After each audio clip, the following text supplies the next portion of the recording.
السلام عليكم ورحمة الله وبركاته. ازيكم يا احلى اخوات؟ عاملين ايه؟ وحشتوني جدا جدا جدا، وحشتني قناة وحشتني الشغل معاكم. يا رب تكونوا بخير وبأحسن حال. انا بقالي فترة كبيرة جدا ما بنزلش حاجة على القناة، يعني كل كام شهر كده بنزل فيديو، بحيث بس ان القناة يعني ما توقفش وكده والربح ما يوقفش عليها. بس بصراحة انا كل ما افكر ازاي انا عندي قناة عليها 14,000 مشترك وما بشتغلش عليها، بتصعب عليا وبصعب عليا نفسي جدا، وببقى يعني بقعد اعاتب نفسي كتير، انا ليه ما بشتغلش وبجتهد في القناة دي، وان شاء الله ربنا هيقف معايا وهيعوض تعبي ده ان شاء الله يعني، وهيرزقني. بس والله غصب عني يا جماعة، ربنا يفيكوا شر. لما تكون في حد مراقب حياتكم وقاعد لكم وباصص لكم في كل حاجة بتعملوها، لما تكرهوها وتكرهوا حياتكم كمان. القناة بتاعتي دي انا اول ما فتحتها من 2017 كنت بتكلم عن الطيور وتربية الطيور. انا بصراحة يعني زي اي بنت قبل ما اتجوز ما كانش ليا في شغل البيت، ما كانش ليا في اي حاجة، ما كنتش بدخل المطبخ. يعني والدتي الله يرحمها كانت هي اللي بتعمل لي الاكل، والله يعني انا كانت بتعمل لي الاكل وتجيبهولي، ولما خلص هي تشيل الاكل. يعني كنت متدلعه على الاخر، ما كنتش بشيل اي حاجه من مكانها، ماليش دعوه خالص بالبيت، بشغل البيت، باي حاجه. زي معظمنا، معظم البنات يعني بيبقوا في بيت اهلهم متدلعين شويه، لما يجوا بقى البيت جوزهم بالمسؤوليه بقى، وابتدوا ان هم يتعلموا كل حاجه. انا الحمد لله يا بنات يعني عندي بفهم بسرعة، بتعلم بسرعة جدا، عندي حاجة كده يعني لو شفت أو أي حاجة مجرد من مرة واحدة ان انا اعملها انفذها. شفت اي فكرة بنفذها، بتعلم بسرعة وبفهم بسرعة الحمد لله. فعشان كده ما كنتش شايلة هم ان انا ابقى ست بيت قوي وادخل المطبخ والكلام ده. اول ما اتخطبت والدتي الله يرحمها قالت لي لا، انت دلوقتي مخطوبة وهتدخلي هتبقي ست بيت، هتدخلي على ناس جديدة وعلى عالم جديد، فلازم تتعلمي كل حاجة. تمام. فالحمد لله بدأت لما اتخطبت اتعلم كل حاجة. التنظيف طبعا مش محتاج تعليم قوي يعني، اي بنت بتبقى سبحان الله يعني عندها، طالما شايفة بيتها نضيف، بيت اهلها مامتها نضيفة اخواتها نضاف، فبتتعلم النظافة وتطلع في بيئة نضيفة. فنظافة المكان ده مش محتاج ان انتي تبذلي مجهود او تتعلمي، ان ده انت متربية في مكان نضيف هتطلعي نضيفة وبتحبي النظافة وبتحبي تنظفي بيتك. والاكل والكلام ده الواحدة بتتعلمه برضو بسرعة، والحمد لله يعني طالما احنا ستات بيوت شاطرين متربيين في بيت اصول، الحمد لله بنتعلم كل حاجة بسرعة. لما اتجوزت الحمد لله قدرت ان انا اشيل مسؤولية بيتي. جيت هنا كانت حماتي وسلفاتي في بيت العيلة هنا يعني بيربوا طيور، فانا بدأت ان انا اتربي زيهم، والحمد لله برضو يعني اتعلمت وبقيت اسأل والدتي. والدتي برضو كانت بتربي، مفيش بيت عندنا في الارياف اسمه ما بيربيش طيور، بس كانت حاجة جديدة عليا واتعلمتها والحمد لله. لدرجة ان انا اول ما فتحت القناة كنت بتكلم عن تربية الطيور، لاني كنت شاطرة جدا في تربية الطيور، مع اني كنت اول مرة ادخل عالم الطيور ده بعد ما اتجوزت. وبقيت اسأل مامتي على المعلومات، وبقيت اشوف على النت، وبقيت ابحث عن مثلا لو في مشكلة عند الدكتور وكده، اشوف كذا فيديو واشوف كذا حد واشوف كذا دكتور بيتكلم عن المشكلة. لما اتعلمت وبقيت ما شاء الله يعني بفهم يعني الى حد ما في الطيور. فعشان كده عملت اول ما عملت القناة بتاعتي بقيت اعمل على الطيور، وحبيت ان انا اساعد يعني وكده. الحمد لله القناة بتاعتي كانت بتجيب مشاهدات كويسة، كان الفيديو يعني اول ما بينزل بيحقق ما شاء الله، يعني ما شاء الله القناة بتاعتي اتفعلت في وقت بسيط، وحقق عليها الربح يعني في وقت بسيط، واعلانات اشتغلت وكله تمام.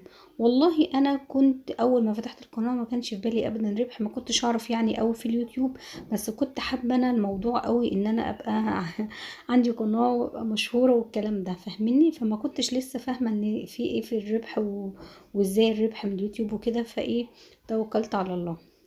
بس زي ما انا قلتلكوا كده، يكفيكوا شر لما تكون في حد مراقب حياتكوا، لما تكوني انت بالذات جاية على عالم انت مش فاهمة اللي حواليكي بيفكروا ازاي، مش فاهمة اللي حواليكي هما بيضحكوا في وشك، بس ما تعرفيش هما شايلين ليكي ايه. عشان كده نصيحتي لأي واحدة، لأي بنت مخطوبة او لسه حتى ما اتخطبتش، لما ان شاء الله تتجوزي كده وربنا يكرمك بزوج كويس وزوج صالح ان شاء الله، اول حاجة تعمليها ان انت تقفلي عليكي بابك.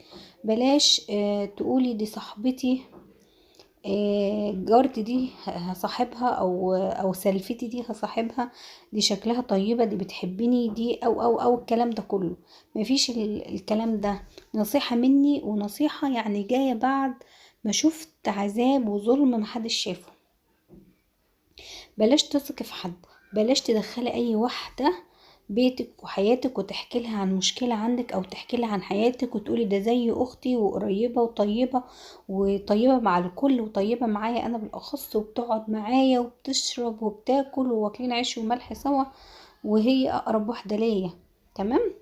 بلاش تثقي في حد، لان الاذى ما بيجيش غير من اقرب الناس. الاذى ما بيجيش غير من واحدة تحبيها وتصاحبيها وتقولي ده ربنا عوضني.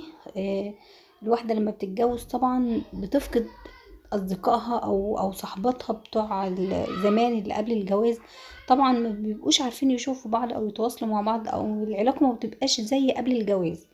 فلما الواحدة تصاحب واحدة بعد الجواز، جارتها او سلفتها او ايا كان يعني، تصاحبها بعد الجواز، بتحس ان ربنا عوضها بقى وبعت لها اصدقاء جداد وكده. فممكن تلاقي واحدة بتضحك في وشك ومبينه لك انها ملاك، وانت تحبيها وتدخليها بيتك وتحسسي نفسك ان خلاص بقى ربنا عوضك بدي. اي مشكلة تجري عليها تحكي لها، وهي يا عيني بقى تحاول تحللك مشاكلك، قال يعني جاية من السما ملاك، وتطلع في الاخر هي، بصي، اكتر واحدة بتكرهك في الدنيا، اكتر واحدة بتراقبك وبتراقب حياتك، اكتر واحدة هتأذيكي. اما تدخل بيتك تعرف اسرارك وتعرف حياتك ماشية ازاي، وخصوصا لما تكون حاسة انها اقل منك او حاسة ان انت اعلى منها. انا بحكي لكم الكلام ده عن تجربة يا جماعة، والله العظيم. يعني ما تصدقوش حد، وربنا يبعد عننا كل اذى وشر الناس اللي بيبقوا مراقبين حياة الناس، بيبقوا كل همهم انهم يفسدوا عليهم حياتهم. يعني في ناس ربنا خلقها كده تأذي. لو شايفاكي انت احسن منها، شايفة نفسها اقل منك، هتحاول تأذيكي، هتتكلم عليكي، هتحاول انها توقع بينك وبين الناس اللي حواليكي، بحيث انها تخليكي انسانه وحشه في نظرهم. ليه؟ علشان حاسه ان انت محبوبه، وحاسه ان انت كويسه، وحاسه ان انت احلى منها او احسن منها. مش ضروري الشكل، احسن منها في حاجات كتير، احسن منها في طباعك، احسن منها، هي حاسه بنقص، فهتحاول انها تكره الناس فيك. فده نصيحة مني ليكوا، ان انتوا ما تصاحبوش حد، خليكوا جوه بيتكوا. انت ما تعرفيش العالم اللي انت رايحاه ده، الانسانة اللي انت هتصاحبها دي ما تعرفهاش من صغرها متربية فين، البيئة بتاعتها ايه، اخلاقها ايه. ملكيش دعوة باللي هي بتظهره. يعني بصي، اذا كانوا الوقت الاخوات بيتغيروا، ما بالك واحدة انت ما تعرفهاش، ما تعرفيش بيئتها ايه ولا متربية ازاي. ما علينا بقى ان هي بتظلك انها كويسة وعارفة ربنا، لا ده كل ده بيبقى تمثيل، كل ده بيبقى تمثيل والله. ربنا يحفظنا يا رب.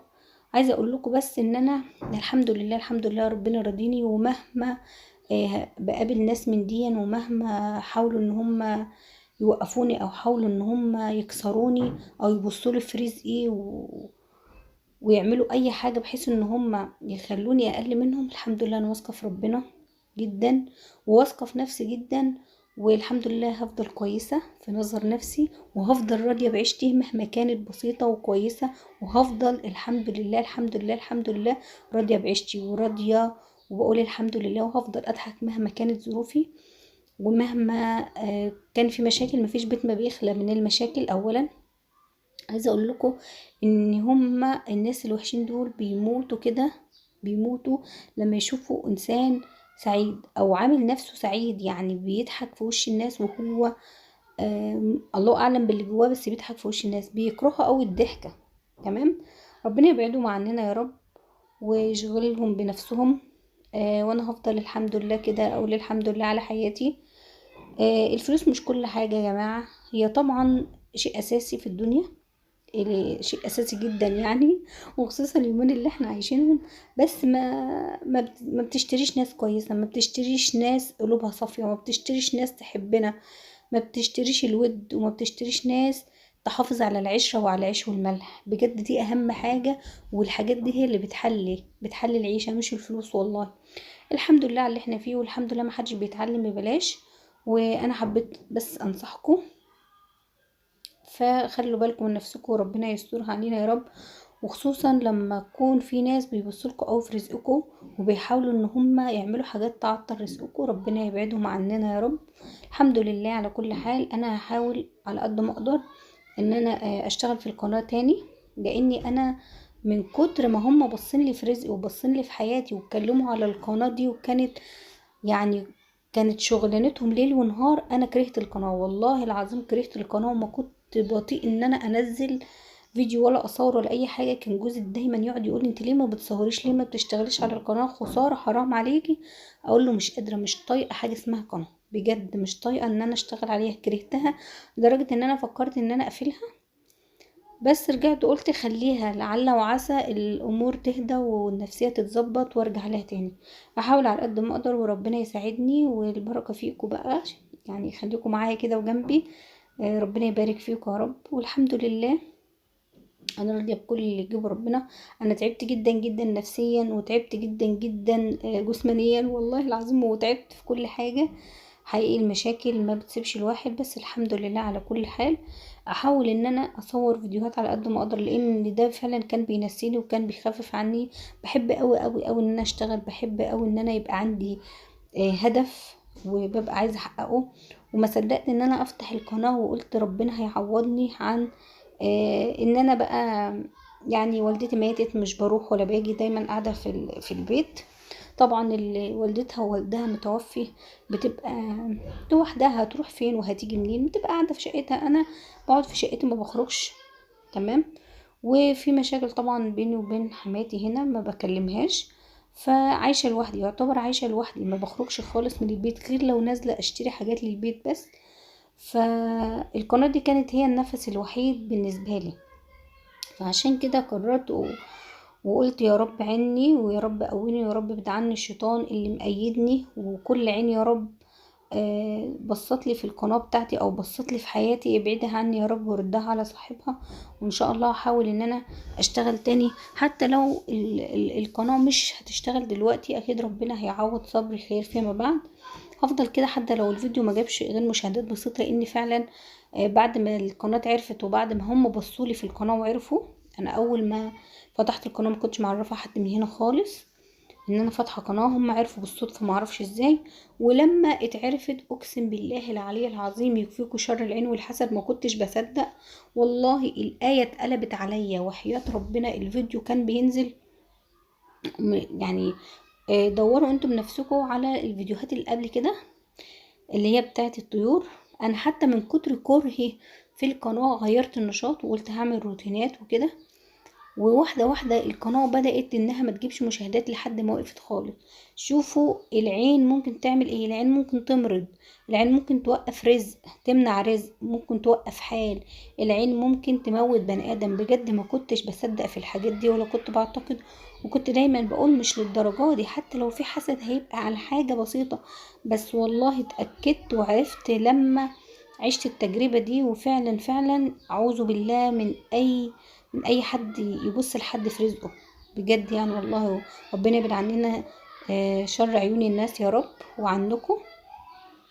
داروا على شمعكم يا جماعه والله العظيم، داروا على شمعكم، ما دخلوش حد بيوتكم.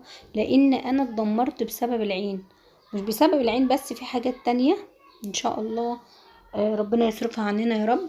بس اقوى حاجة فعلا بتأثر علينا وعلى شغلنا وعلى حياتنا وعلى رزقنا هي العين، بخصوصا لما تكون في حد قاعد مراقبك، يعني مراقب حياتك. جبت لبس ايه يجيب زيك، ولادك لبستهم ايه، اكلتهم ايه، سرحت لهم ازاي. والله العظيم زي ما بقولكوا كده كنت متراقبة 24 ساعة. انا كنت على نياتي ومعرفش، انا كنت عايشة بطبيعتي. انا كنت واحدة مسالمة جدا، كنت بحب الهزار والضحك، اي حد يدخل بيتي ويضحك في وشي افكر خلاص بقى ان هو ده بيحبني من اعماق اعماق قلبه، والله العظيم. ما كنتش افكر ان في حد ممكن يبقى خبيث يضحك في وشي وهو من جواه بيتمنى لي كل اذى وكل شر. ما كنتش اعرف ان ممكن واحده تدخل بيتي وتاكل معايا عيش وملح وتطلع تتكلم عليا وتتكلم في حقي عشان تكره الناس فيا او تكره فيا اهل البيت، لمجرد بس انها شايفاني احسن منها. ما كنتش اتصور ان في واحده ممكن تدخل بيتي وتاكل معايا عيش وملح وتكرهني وتعمل لي حاجات وتعمل لي مشاكل علشان بس شايفاني احسن منها، عشان ربنا مديني شويه قبول، عشان ربنا مديني حب الناس، عشان ربنا مديني رضا. كنت دايما بضحك، كنت دايما بهزر. آه، بصيت لي في حياتي، بصيت لي في ولادي، بصيت لي في عيشتي، بصيت لي لما جوزي ربنا كرم وسافر وعملنا الشقه دي. انا قلت لكم قبل كده، اللي متابعني هيعرف ان انا ما كانش عندي شقه في الاول. انا قلت لكم ان انا كنت عايشه تحت في شقه حماتي، ما كانش عندي شقه، وكنت راضيه وبقول الحمد لله. ولما جوزي جاله سفريه السعوديه، سافر سنتين، الحمد لله الحمد لله ربنا كرمه وقدر يعمل لنا الشقه دي. والله بصولي فيها لدرجه ان انا ما شفت يوم حلو في حياتي من يوم ما الشقه دي اتعملت. من يوم ما طلعت الشقه دي ما شفتش يوم حلو، مش سايبيني في حالي، بصين لي في حياتي بدرجه فظيعه. ربنا يبعدهم عننا يا رب. طولت عليكم انا الفيديو. الحمد لله على كل حال، مش عايزه اشغلكم بالكلام ده. المهم ان انا عايزه اقول لكم ان انا هحاول ان شاء الله على قد ما اقدر ان انا هصور معاكم تاني يومياتي وروتيناتي، ويا رب اكون ضيفه خفيفه كده على قلبكم وتحبوني زي ما انا بحبكم في الله. كل يوم هو الشغل، كل يوم روتينات زي بعضها، كل يوم حاجات بتحصل مشابهة لبعضها. الحمد لله اليومين دول ان الاسعار يعني في الطالع، فاحنا بنحاول على قد ما نقدر ان احنا نلم الدنيا. عايزه اقولك ان هو مش شرط ابدا ان انت تاكلي لحمه وفراخ وسمك كل يوم علشان تبقي مبسوطه وتبقي عايشه وتبقي راضيه. لو هتاكلي عيش وجبنه وقولي الحمد لله، بس تكوني مرتاحه. اهم حاجه ان انت تكوني عايشه في وسط ناس كويسين قلبهم صافي. اهم حاجه ان انت تكوني راضيه، واهم حاجه ان انت يكون بالك مرتاح. تنامي كده بالليل تحسي براحه. بص، اي حاجة بتنزل البطن بتشبعها، اي حاجة في الدنيا بتنزل المعدة بتحس ان انت شبعانة. ما بتفرقيش بقى بعد كده انت كلت ايه، او بتفرق في ان انت تبقي شبعانة قوي او نص نص. والله العظيم الحمد لله. فاحنا اليوم دول بقى كده نمسك نفسنا كده، نظبط الدنيا. احنا ستات شاطرين وهنقدر ان شاء الله ان احنا نلم الدنيا كده. مهما الحاجة غلت برضو عايشين وراضيين وبنقول الحمد لله. ربنا يرفع عننا البلاء والغلاء ان شاء الله يا رب العالمين، والحياة تستقر والاسعار تهدى شوية الحمد لله.